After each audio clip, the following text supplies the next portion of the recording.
السلام علیکم مائی YouTube family, کیسے ہیں آپ سب اور کیا حال چال ہے؟ اور یہ دیکھیے دوپہر کے 1 بج رہے ہیں اور یہاں کا موسم دیکھیے کتنا اچھا ہو رہا ہے، ایک دم بادل بادل والا ہے نا۔ تو ہم آپ کو کچھ بتانا چاہ رہے تھے 2 4 5 دن سے، لیکن اس ٹاپک پہ ویڈیو ہی نہیں بن پا رہی تھی۔ فی الحال آج میں نے سوچا کہ آپ کو یہ بات آپ سے شیئر کرتے ہیں۔ تو ہمارے یہاں جو ایک مطلب کہ ہماری جاننے والی تھی نا، پہچان والی، مطلب فرینڈس وغیرہ کہہ لو آپ، تو وہ ہمارے گھر آئی تھیں۔ اور تو ان کے جب پہلے مطلب کہ ابھی شادی کے ان کے کچھ زیادہ عرصہ نہیں ہوا تھا، صرف 1 سال ہوئی تھی شادی کی، اور ان کے گھر میں مطلب کہ ہسبینڈ سے اور ان کے ان لاز سے مطلب کہ تھوڑے ان کے رشتے خراب ہو گئے تھے، اور وہ بتا رہی تھی کہ پہلے ہم مطلب بہت ہی اچھے سے رہتے تھے، ایسا کچھ نہیں تھا۔ تو پھر اچانک ایسا کیوں ہو گیا، جو رشتے اتنے خراب ہو گئے، اتنی دوریاں ہو گئی ہسبینڈ سے، ننند سے، دیورانی سے، اور مطلب کہ ساس سے۔ جب میں نے ان سے پوچھا تو پھر انہوں نے ہمیں بتایا کہ کچھ نہیں، ارے یار جیسے کہ ہمارے پڑوس کی مطلب کہ جو پڑوس میں رہتی تھی تو وہ ہمارے گھر آتی تھی، تو بس ویسے ہمارے گھر میں فیملی ممبر سب اچھے تھے، پر کبھی کبھی تھوڑا بہت تو ہو ہی جاتا ہے ہر گھر میں۔ تو ایسے ہم لوگوں میں کبھی کبھار کچھ بات ہو جاتی تھی نا، تو پھر وہ ہمارے گھر آ جاتی تھی، تو ہم ان سے شیئر کر دیتے تھے کہ دیکھو ایسا ہوا ویسا ہوا فلانا ڈھکانا، اور پھر اس کے بعد تو سب نارمل ہو جاتا تھا 1 2 دن بعد، جو کہ ہر گھر ہر پریوار میں ہوتا تھا۔ تو جب میں نے ان سے یہ بات کہا کہ تم اپنے گھر کی بات اپنے مطلب کہ جس کے گھر میں آپ نئی ممبرس گئی ہو، اس گھر کی بات کسی دوسرے سے کہو گی، جب کہ وہ دوسرا انسان ان کے کلوز پہلے سے ہے، آپ تو ابھی گئی ہو، وہ ان کے کلوز پہلے سے ہے، آپ سے کئی سالوں سے ان کے ساتھ ہے، تو وہ ان کے سپورٹ میں زیادہ رہیں گے یا آپ کے سپورٹ میں؟ پہلی بات۔ اور دوسری بات یہ کہ آپ اپنے گھر کی کوئی بھی بات کسی دوسرے سے شیئر مت کریں، کیونکہ آپ کسی دوسرے سے شیئر کرتی ہیں ذرا سی بھی بات تو وہ لوگ بڑھا کے چڑھا کے ان سے لگا دیتے ہیں، پھر وہی آپ کے رشتے خراب ہوتے ہیں، جبکہ آپ اپنا رشتہ بخوبی بہت ایمانداری کے ساتھ نبھاتی ہوں۔ لیکن کبھی کبھی ایسا ہوتا ہے کہ کچھ باتیں ہو جاتی ہیں، تو ان باتوں کو نظر انداز کرنا سیکھیں۔ یہ نہیں کہ کوئی پڑوسی سے آیا تو اس کے سامنے آ کے ساری اپنا جتنا بھی جو کچھ ہوا ہے سارا ان سے بول دیں، اور وہ جا کے آپ کے لوز سے کہہ دیں، پھر آپ کے گھر میں لڑائی ہو، نمبر 1۔ اور دوسرا پوائنٹ میں نے ان سے یہ کہا، وہ زیادہ تر اپنے روم میں رہتی تھی، مطلب ان کی جو فیملی ممبر ہیں، ان کی نند ہیں، ان کی ساس ہیں، دیور ہیں، کسی سے کوئی مطلب نہیں، اپنا روم سے مطلب ہے، اور بس کھا لیا بنا لیا روم میں۔ مطلب ارے یار جب آپ کسی نئے گھر میں آئی ہو تو ان سے رشتے نبھانا، ان سے رشتے جوڑنا، تو سب سے پہلے خوشنما ماحول کے ساتھ وہ لوگ بھی پہل کریں گے تو آپ بھی پہل کرو۔ اگر آپ ایک کمرے میں بند ہو کے رہ جاؤ گے تو سامنے والا کیا سوچے گا؟ آپ کے بارے میں اس کے لیے نگیٹو سوچ آئے گی، جبکہ آپ پرفیکٹ ہو، آپ کو وہ یہ سوچے گا یہ ایک گھمنڈی اور صرف اپنے تک سیمت انسان ہے، یہ دوسروں کو کوئی متوجہ نہیں کرتے، مطلب دوسروں سے اسے کوئی فرق نہیں پڑتا ہے، یہ مطلب نبھا کے چلنے والی نہیں ہے، مطلب کہ یہ ہمارے پریوار کو، ہمارے گھر کو کیسے آگے تک لے جائے گی، جبکہ یہ صرف ایک روم تک ہی سیمت ہے۔ تم نے ابھی تک 1 سال ہو گئی آپ کی شادی کو، میں نے کہا تم نے ابھی تک کسی کو اپنا بنایا ہی نہیں ہے، کسی سے محبت اخلاق سے بات ہی نہیں کی۔ اب بھئی وہ اس نے بولا ہمارا مطلب کہ مطلب وہی ایسا ہے کہ مطلب اکیلا پن، ہم نے اکیلا پن پسند ہے، یعنی کہ میں نے کہا سب کو ہوتا ہے، لیکن جب انسان دوسرے کے گھر جاتا ہے تو وہاں جا کر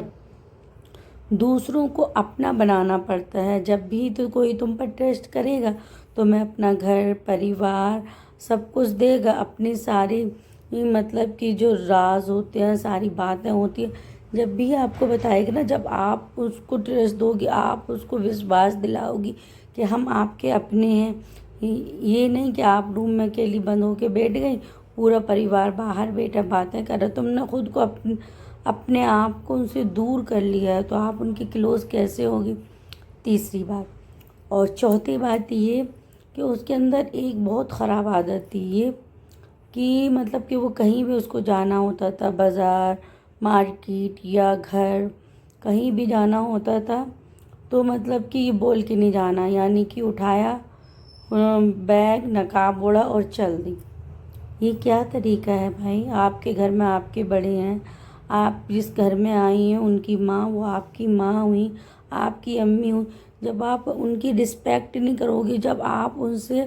اچھا رویہ نہیں رکھو گی، جب آپ ان کو عزت نہیں دو گی، رسپیکٹ نہیں دو گی، تو پھر آپ ان سے کیسے امید رکھتی ہو کہ وہ آپ کو ساری رسپیکٹ دے، عزت دے، اچھے سے بات کرے اور اچھے سے آپ کے ساتھ ویوہار رکھے؟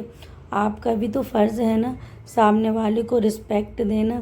عزت دینا۔ ایسا تو ہے نہیں کہ آپ اٹھیں اور چل دیں۔ آپ کے گھر میں کوئی ایسا سلوک کرے کہ آپ کے پیرنٹس کو آپ کی بھابھی نہ بتائیں اور ایسی نقاب اوڑھ کے بازار مارکیٹوں میں چلی جائیں اور مطلب کہ اور ان کے پیٹھ پیچھے آپ کے گھر والوں، جبکہ آپ کے گھر والے پوری ان کو سپیٹ دیتے ہیں، خرچ کرتے ہیں، ہر کچھ کرتے ہیں، موبائل بھی دلا رہے ہیں، پورا مطلب ٹوٹل خرچ کر رہے ہیں، اور پیٹھ پیچھے آپ ان کی برائیاں کر رہی ہو۔ مطلب کہ ذرا سے کسی نے تو میٹھے بول دیے، آپ کے پیٹ میں جتنا جو کچھ تھا سارا آپ نے نکال دیا کہ ہمارے شوہر ایسے ہیں، ہماری نند ایسی ہیں، ہماری ساس ایسی ہیں،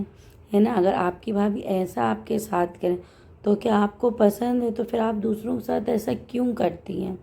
میں نے کہا 4 پوائنٹ، کیونکہ اس سے ہی آپ کے رشتے خراب ہو رہے ہیں، اور آج آپ کا رشتہ ٹوٹنے کی کگار پر ہے۔ اگر آپ یہ چھوٹی چھوٹی باتوں کو نظر انداز کرنا سیکھتی، دوسروں کو اہمیت دیتی، دوسروں کو اپنا بنانے کی کوشش کرتی، تو آج آپ کا رشتہ یہاں تک نہیں پہنچتا جہاں تک آپ لے کر آئی ہو 1 سال کے اندر، ہے نا؟ تو وہ کیا کہتے ہیں اس کو، وہ بھی ہو گئی ہیں رپورٹ، FIR وغیرہ وغیرہ۔ میں نے کہا اگر آپ ان کے ساتھ رہنا چاہتی ہو، میں نے کہا کہ سچ میں وہ آپ کو تنگ کرتے تھے، سچ میں وہ آپ کو اتنا ہی پریشان کرتے تھے جتنا اتنا میٹر ہو گیا؟ کہتی نہیں ایسا کچھ نہیں تھا، بس میرا مطلب کہ تھوڑا بہت ایسی کبھی کبھی ہو جاتا تھا، تو ہم ایک دوسرے سے مطلب کہ کوئی بھی آتا تھا اپنے گھر کا راز بات اس سے شیئر کر دیتے تھے، مطلب ایسا ہو گیا، اور نہیں بھی ہوتا تھا تو 1 2 4 باتیں، مطلب کہ اگر وہ ہمارے ساتھ اچھا سلوک بھی کر رہے ہیں تب بھی مطلب یہ کہ وہ ہمارے کپڑے نہیں دلاتے، دوا نہیں دلاتے، کھانا نہیں لاتے، بچوں کی کیئر نہیں کرتے، یہ سب دوسروں سے کہنا، جبکہ وہ ہر کچھ آپ کے لیے پرفیکٹ کر رہے ہیں نا؟ تو سامنے والے کی امیج کو خراب کرنا یہ ہوا یا نہیں؟ تو اس کو اس بات کا دکھ ہوگا کہ ہم اس کے ساتھ ہر کام اتنا اچھا کر رہے ہیں پھر بھی یہ ہمارے بارے میں نگیٹو سوچ رہی ہے۔ تو کیا ہماری لائف، جو ہم پوری لائف اس کے ساتھ گزارنا چاہتے ہیں، کیا یہ ہمارا صحیح فیصلہ ہے؟ کیا یہ ہمیں پوری لائف سپورٹ کرے گی؟ کیا ہم اس سے اپنے راز جو ہمارے اندر ہیں، ہر کوئی انسان چاہتا ہے ہم اپنے پارٹنر کے ساتھ اپنے راز شیئر کریں، وہ ہمارے ساتھ ایک مضبوطی کے ساتھ کھڑی رہے، ہمارے ہر سکھ میں، ہمارے ہر دکھ میں ہمیں سپورٹ کرے، ہمیں سنبھالے، ہمیں عزت دے۔ آج جب ہمارے پاس نوکری بھی نہیں ہو، چلی جائے، یا ہمارے پاس کام دھندہ نہیں ہو، پھر بھی وہ ہمیں سپورٹ کرے، اور جب ہمارے پاس پیسہ ہو جب بھی وہ ہمیں سپورٹ کرے۔ ایسا نہیں ہے کہ ذرا سا مطلب کبھی ہر گھر میں اونچ نیچ ہوتی ہے، ذرا سی کبھی کچھ کمی آ گئی تو فوراً ہاں ہلو آج ایسا ہو گیا، فلانا ہو گیا، ڈھکانا ہو گیا، یہ نہیں لائے، وہ نہیں لائے، یہ نہیں کرا، وہ نہیں کرا، فوراً مائکے میں لگا دی۔ یہ کیا طریقہ ہے بھائی؟ آپ کیا اپنے گھر کو توڑنا چاہتی ہیں کہ ساری عمر آپ مائکے میں رہ کر گزارنا چاہتی ہیں، یا ایک اچھی لائف گزارنے کے لیے آپ اپنا ہسبینڈ کا ساتھ دینا چاہتی ہیں، یا اس کے ساتھ سپورٹ بن کے کھڑی رہنا چاہتی ہیں، ہر دکھ میں، ہر پریشانی میں، ہر مشکل حالات میں اس کا سہارا بن کر رہنا چاہتی ہیں، ہر حال میں اس کی عزت کرنا چاہتی ہیں؟ ایک ہسبینڈ، ایک شوہر سب سے زیادہ رسپیکٹ چاہتا ہے کہ ہماری بیوی وہ ہماری عزت کرے، ہم سے محبت اور اخلاق سے بات کرے، ہماری ہر پریشانی میں، ہر مصیبت میں وہ مجھے سہارا دے، اور بدلے میں وہ ہماری ہر خواہشیں، ہر ضرورتوں کو پورا کرتا ہے، یعنی کہ اس کے پاس جتنا بھی ہوتا ہے وہ صرف اپنی بیوی بچوں کے اوپر خرچ کرتا ہے اور اس کی ساری ضرورتوں کو پورا کرتا ہے، لیکن ہم کیا کرتے ہیں؟ کہیں بھی ذرا بھی کمی ہو گئی نا، فوراً ہاں ہمارے ہسبینڈ نے آج ہمارے ساتھ ایسا کیا، اس نے یہ نہیں کیا، اس نے وہ نہیں کیا۔ پلیز میری پیاری بہنوں، یہ سب کرنا آپ چھوڑ دو اور اپنے گھر کو جنت بناؤ، سورگ بناؤ، نرک نہیں، ہے نا۔ اگر آپ کے پاس پیسہ نہیں ہے، دولت نہیں ہے، نماز پڑھو، اللہ سے دعائیں مانگو، اللہ ساری ضرورتوں کو پورا کرنے والا ہے۔